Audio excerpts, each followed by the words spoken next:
പുതിയ വണ്ടികൾ കൊണ്ടുവരാൻ.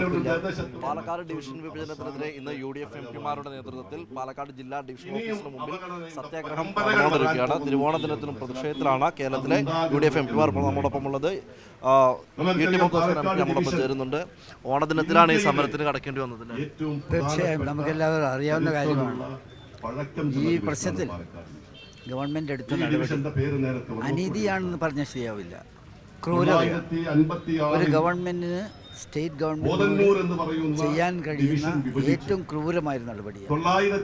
നമുക്ക് എല്ലാവർക്കും അറിയാം. ഇപ്പോഴത്തെ ഈ വിഭജന എടുത്തു മാറ്റിയ സ്ഥലങ്ങൾ നോക്കുകയാണെങ്കിൽ ഇതിന്റെ ബാക്കി നിൽക്കുന്ന പാലക്കാട് ഡിവിഷനിൽ യാതൊരുവിധ രക്ഷയുണ്ടാവില്ല.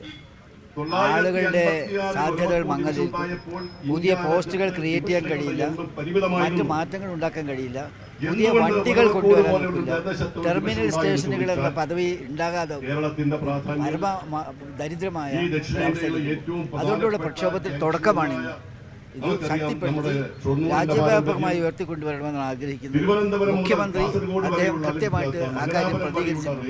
ഞങ്ങളെല്ലാം അടുത്ത പടിയായി ഈ കാര്യത്തിലേക്ക് നീങ്ങുകയാണ്. സമരം ഡൽഹിയിലേക്ക് വ്യാപിക്കും. ഡൽഹിയോടൊപ്പം തന്നെ ദേശീയ അടിസ്ഥാനത്തിൽ തന്നെ ജനകീയമായ പ്രക്ഷോഭം എന്നുള്ള നിലയിൽ ഇത് ഉയർത്തിക്കൊണ്ടുവരണം എന്നാണ് ആഗ്രഹിക്കുന്നത്. കേവലം അഡ്മിനിസ്ട്രേറ്റീവ് ലെവലുള്ള ഒരു തീരുമാനം മാത്രമാണ്, അതൊരു പൊളിറ്റിക്കൽ തീരുമാനമായി മാറിയത്. BJPയുടെ പൊളിറ്റിക്കൽ തീരുമാനമാണ്. BJPയുടെ കുടില തന്ത്രമാണ് ദുഷ്ടലാക്കാൻ. തീർച്ചയായിട്ടും നിങ്ങൾ ചോദിച്ചത് വളരെ ശരിയാണ്.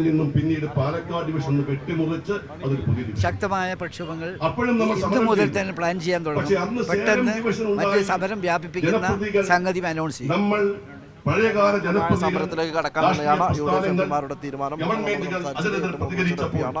ഇന്ന് തിരുവോണ ദിനത്തിൽ 6 മണി വരെ സമരം നടത്തും. അതിനുശേഷം ഡൽഹിയിലടക്കം തുടർ സമരങ്ങൾ ഉണ്ടാക്കുമെന്നുള്ളതാണ് അദ്ദേഹം അറിയിക്കുന്നത്. ക്യാമറാമാൻ നാസർ ഹംസക്കൊപ്പം സലാം, മീഡിയ 1 പാലക്കാട്.